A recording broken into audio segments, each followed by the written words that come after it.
Welcome to the Smoke, Flames and Skulls video. I'm working on a black aluminium composite panel which I've previously cleaned with Prepsol.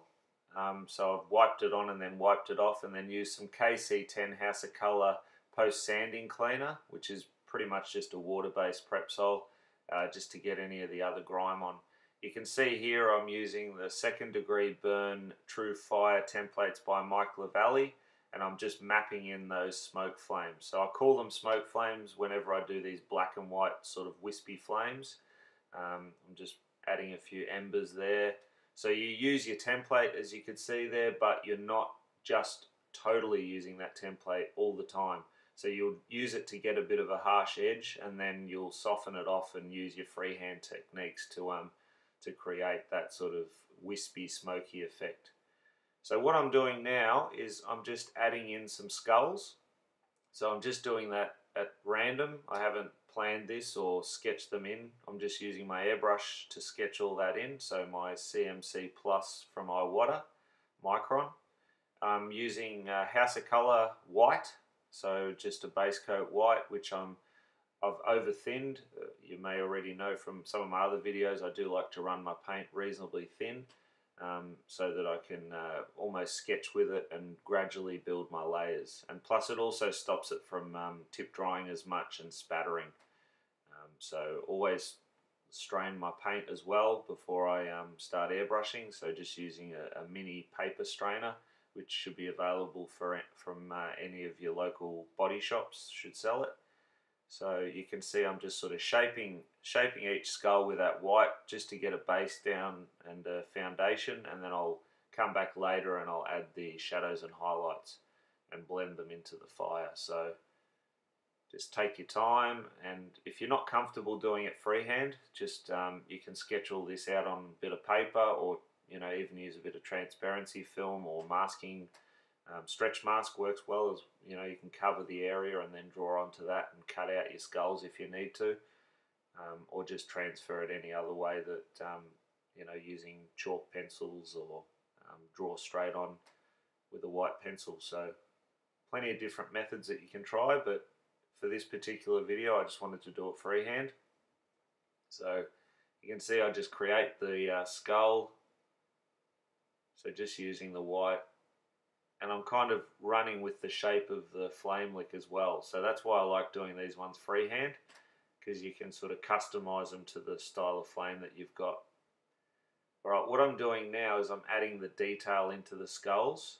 So what I've done is I've mixed up a House of Colour black, and I've added some drops of blue into that. Now the reason I've added the blue is generally the House of Colour black, its overspray is quite brown, which for this particular project I didn't want.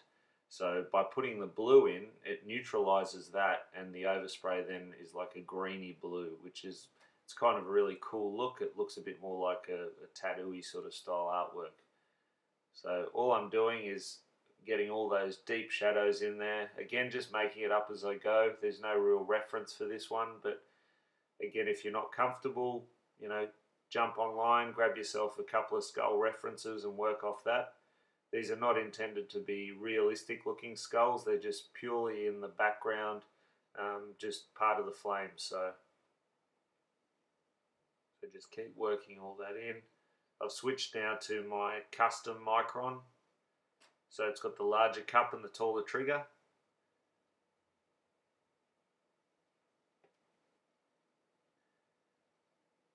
So still using that colour, I'm just pulling out more detail in the other skulls. So I've zoomed into these. Sorry about the autofocus on the camera.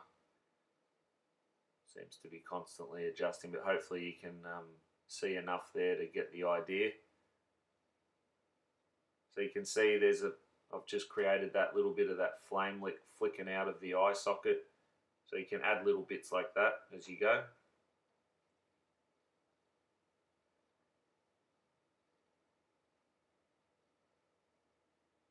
So just add as much detail as you like. It's not like full-on detail as what I would normally do if you wanted a realistic skull. These are a bit different. So if you were to go the full realism, then obviously I'd be adding textures and all sorts of things, which, I mean, you could do as well. But for this particular project, I wanted them a little bit less realistic and a bit more cartoony sort of looking. So again, just adding all your shadows, creating your tonal values. And then what I'll do later is I'll come back in with white highlights, and that generally happens when I do the final layer of the flame.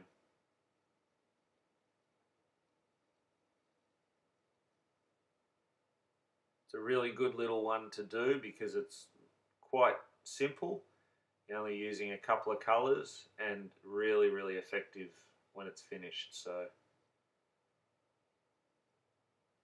you don't need to do all of the normal layers that you would have to do if you're doing a full colour realistic fire piece. If you do want to see how that's done, I do have a few videos as well which explain that process using both automotive and water-based colours, so be sure to check them out. So you can see just adding that detail, almost like the teeth are sort of blending back and stretching down, so it looks like the skulls are kind of emerging out of that flame. What I'm doing now is just giving it a quick tack rag and going back to the KC10, which is by House of Colour, that water-based cleaner. I'm just spraying a bit of that on and giving it a clean before I do another layer of flame. This stuff's really good for any automotive artwork that you've done. You can spray over it and clean it off without ripping into it as a normal degreaser may do. It's not as aggressive, so, but saying that, always make sure that you test it in a little area and try not to use it. Obviously, if it's water-based paint, it will most likely pull it off. So now I've gone back to my House of Colour white and just adding in all the little highlights. So pick a light source and work with that. With this colour, I'm just up close adding detail. You can see I've just added some of these sort of evil looking glowing eyes. Again, it's not meant to look realistic, so just have fun with it. Just picking out areas of that bone. Again, apologies for the camera.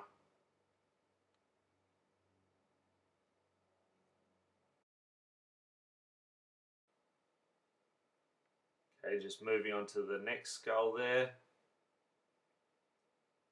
And remember, you can still, the good thing with this is you can still add more skulls. So if you think, oh, I'd like to, you know, throw a few more little ones in the background, you've got the white in there now, add them in, do the same steps, detail them with the blue black, and then come back in with your white highlights and they'll be up to the same level. So it's a really fun piece to work on because there is no rules. You just do what you feel looks cool and go with that. So even in the sockets there, you can see I'm not just leaving them solid black. I've added a few of the white highlights to pick up on the edge of the bone and to make it look like those sockets run deeper. So it's a bit of an illusion, but it's always effective. So just up close to detail the real fine skull.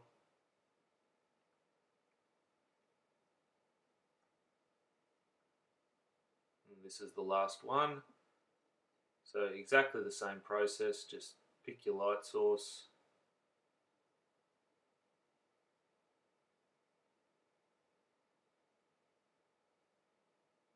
Work it all in.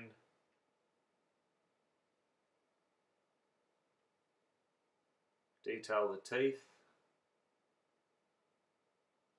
And then same thing, just add a quick eye, there you go, simple. Really effective though, and now we move on to doing some more highlights. So what we're going to do now is do another layer of the flame. So just again using white, and we're just going to pull out just one more layer on top of that so that you get that 3D look. And this gives us a chance to run some flame licks coming off, like directly coming off the skulls. So this is a good time to, you know, re-highlight the areas where the flame licks are coming out of the eye sockets. Maybe, you know, something's coming off an eyeball, or yeah, so just play around with it. But this is where you can have that extra layer that almost the flame licks are flicking in front of a skull, and you're looking through that to reveal the skull. So that always gives a nice 3D effect. Re-highlight some of the embers as well.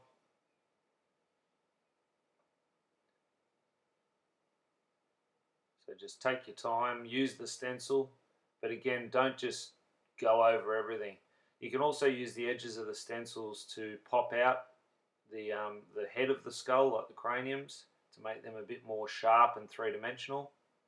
But this technique is very much mixed with freehand technique as well as your template. You don't just rely on the template, and I think that's where a lot of people go wrong with the realistic flame look or the smoke flames. They just go a bit too heavy, and they just use that template pretty much for 90% of the artwork. So you can see now I've switched back to going freehand and just hitting a few more brighter areas, letting that overspray travel so it smoothens it all out. And you just keep checking. You can keep adding to it, but you know, when you think you got it to a certain level, leave it at that, because you don't want to, you know, less is more a lot of the time. So now I'm just spraying around the edge there because I've masked it up, so just to get my border. And you can see here, that's the completed artwork. So hope you enjoyed the video. I know it was a short one, but definitely give this a go, because it is a really easy and quick effect to do. And look forward to seeing you with our next video. Thanks for watching.